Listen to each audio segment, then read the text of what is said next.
Assalamualaikum warahmatullahi wabarakatuh. Ini adalah pertemuan kita yang keempat ya. Dan kita masih tetap harus belajar ya, meskipun kalian sudah bosen, tapi harus tetap semangat ya. Paling enggak materi harus tetap dipahamin meskipun kita belajar secara daring gitu ya. Nah, sebelumnya kita harus berdoa dulu supaya Allah Subhanahu wa taala meridhoi ilmu-ilmu yang kita serap dan juga nanti bisa bermanfaat. Ya, oke. Hari ini kita akan belajar tentang model perencanaan kerja humas. Ini adalah model yang kita pakai ketika kita akan merencanakan atau kita akan membuat suatu program atau pekerjaan sebagai seorang humas atau PR ya, entah ini di perusahaan atau instansi atau organisasi kayak gitu.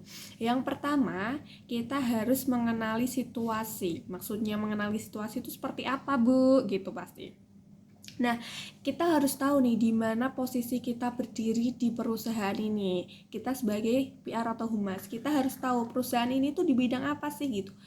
Perusahaan ini tuh perusahaan apa gitu ya. Kita harus tahu dulu. Mungkin perusahaan di bidang jasa atau mungkin perusahaan yang memproduksi suatu produk gitu. Atau mungkin kalau di instansi berarti dia badan publik atau pemangku kebijakan kayak gitu. Kita harus tahu ya di mana kita berdiri atau posisi kita dulu kayak gitu.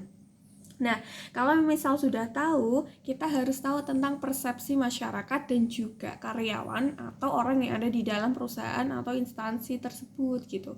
Kita bisa nih melakukan survei untuk tahu persepsi masyarakat tentang perusahaan kita itu dengan beberapa cara, mungkin survei atau mungkin kita uji pertanyaan-pertanyaan kayak gitu ya, uji perilaku, sikap kayak gitu. Kita banyak metode yang bisa dilakukan gitu untuk mengenali situasi. Kemudian apakah ada nih kesalahpahaman atau yang tidak sama atau yang tidak sejalur antara perusahaan dengan orang di dalam atau dengan masyarakat atau dengan publik kayak gitu. Kita harus samakan dulu nih, mungkin kita adalah perusahaan yang menjual produk-produk suplemen yang itu dijual untuk orang-orang dewasa misalnya kayak gitu. Nah, ini karena harganya tinggi, kamu jual untuk orang-orang di kalangan menengah ke atas misalnya kayak gitu. Nah, ini harus kita branding atau kita beritahukan supaya tidak ada kesalahpahaman kayak gitu. Mungkin anak-anak taunya itu suplemen untuk supaya dia bisa pintar kayak gitu kan, ada suplemen yang untuk mengencerkan otak ya, atau suplemen biasanya minyak ikan kayak gitu ya. Nah, ini adalah kamu misalnya suplemen ini tuh apa sih? Suplemen untuk orang-orang yang giat beraktivitas, mungkin untuk olahragawan kayak gitu, untuk orang yang pengusaha atau yang tingkat aktivitasnya tinggi kayak gitu. Kamu harus udah tahu posisinya kamu di mana kayak gitu ya. Itu pengenalan situasi. Ya oke, ini lanjut ke contoh ya. Ini contohnya tuh contoh apa sih? Contoh tadi pengenalan situasi.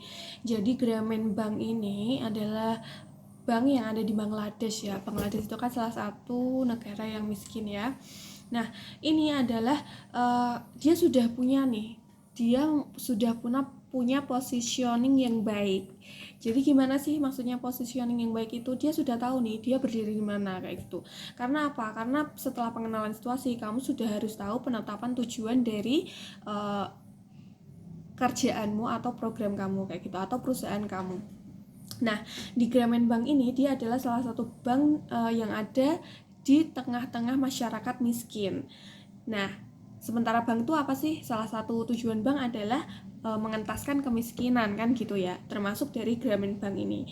Nah, segmen khusus yang dimiliki Grameen Bank adalah masyarakat miskin yang ada di sekitar dong pastinya, karena tadi dia bank yang ada di tengah-tengah masyarakat miskin. Nah, kemudian bagaimana sih kemasan yang dipakai oleh Grameen Bank ini? Padahal biasanya kalau bank ya di tempat kita itu kan gedungnya bagus kayak gitu, ber-AC, kemudian orang-orang yang rapi dengan fasilitas yang memadai, AC, terus tempat yang luas kayak gitu dan sebagainya ya. Dengan pokoknya dia kualitasnya bagus lah, kualitas tinggi. Nah, beda dengan Grameen Bank ini karena dia ada di tengah-tengah masyarakat miskin dan di tengah negara yang miskin, dia membuat bank ini dengan apa? Kemasannya itu dengan membuat lapak yang bisa dibongkar pasang dan itu berada di pasar-pasar. Jadi kayak penjual kaki lima kayak gitu. Nah, karena apa? Karena supaya orang-orang tuh nggak takut gitu masuk ke dalam bank. Padahal banknya ini bukan bank rentenir, tapi dia tampil sebagai seperti layaknya rentenir. Padahal tidak, dia memiliki fasilitas seperti bank pada umumnya untuk menabung, meminjam, kredit dan lain sebagainya gitu. Nah, pelayanan yang ditawarkan tuh sama gitu dengan bank-bank yang pada umumnya di tempat kita, tapi karena dia berada di masyarakat yang miskin, di negara yang miskin pula gitu ya, jadi dia apa? Dia menggunakan taktik seperti itu. Nyatanya memang ramai gitu, jadi dia memposisikan diri sudah sangat baik kayak gitu. Ini salah satu contoh ya.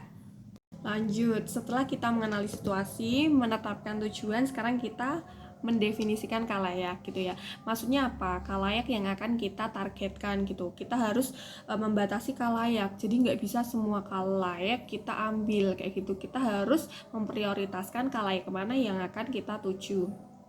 Nah, misalnya tadi contohnya adalah produksi produk suplemen kayak gitu ya.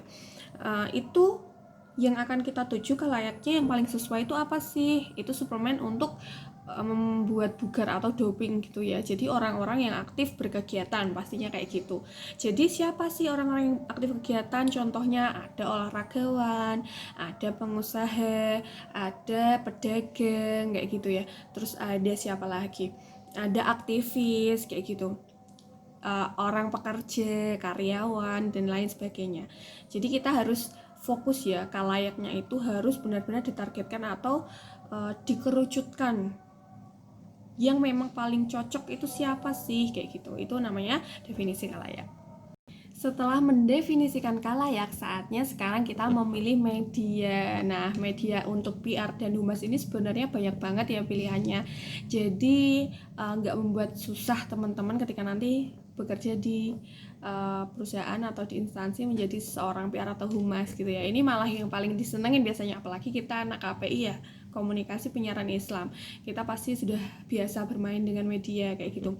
Nah, biasanya kalau misalnya kita menjadi humas atau PR, kita akan memilih media-media yang paling banyak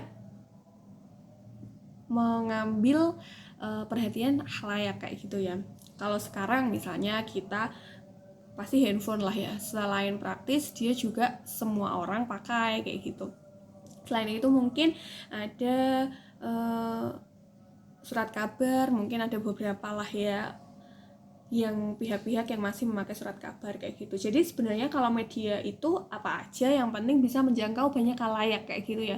Itu yang perlu dicatat. Kalau misal sekarang ya pastilah medsos kayak gitu ya. Medsos bisa dimainkan lewat laptop atau lewat handphone kayak gitu. Jadi kita harus ambil media yang paling banyak diminatin atau disukai oleh khalayak. Jadi kita perlu juga melihat nih hasil-hasil dari survei-survei yang terakhir atau terupdate kayak gitu.